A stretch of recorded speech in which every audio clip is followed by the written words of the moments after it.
vaatamata sellele, et sa tead, mida sa tahad ja mida sa teed ja teed seda kõike sügava sisemise põlemisega, pead sa meeles pidama ka seda, et kõik, mida sa teed, saab tasutud. See ei ole mingil määral, mingil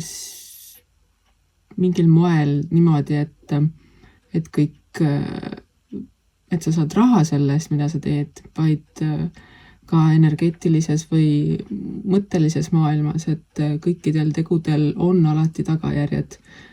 Ja see ei tähenda kõik ainult häid, see tähendab ka halbu, see tähendab kõiki. Et seetõttu isegi kui sa teed oma tegusid suure südame ja põlemisega, siis mõtle ka selle peale, et sa selle suure põlemisega ennast läbi ei põleta.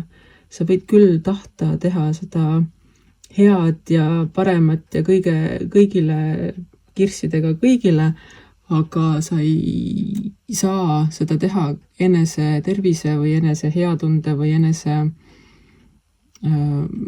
energia arvelt. Et mõtle selle peale, kuidas sa saad hoida tasakaalus ennast, kuidas sa saad hoida tasakaalus selle, mida sa teed, ning kuidas sa saad hoida tasakaalus ka selle, et kuidas teised sind näevad või sinu tegemistele tähelepanu pööravad. Igal juhul on oluline hoida ennast sellises olekus, kus sa tead, et see, mis on tegemiste tagajärjed või tegemiste tasud, on sinu jaoks vastuvõetav. Ja see tähendab ka seda, et need tasud või tagajärjed ei pruugi olla alati sellised ette nähtavad või silmaga nähtavad või käega katsutavad. Mõnikord tulevad tagajärjed ka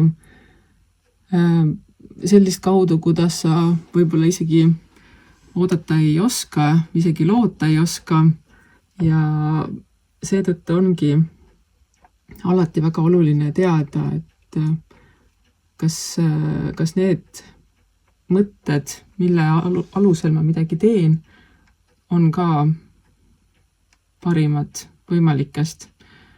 Sest et kui sa teed parima võimaliku, siis tulemus ja tagajärg tuleb ka parim võimalik. Nii et märka seda täna eriti ning lase edasi selle sisemise põlemisega, selle teadmise ja tahtmisega, mida sa teed, kuidas sa teed.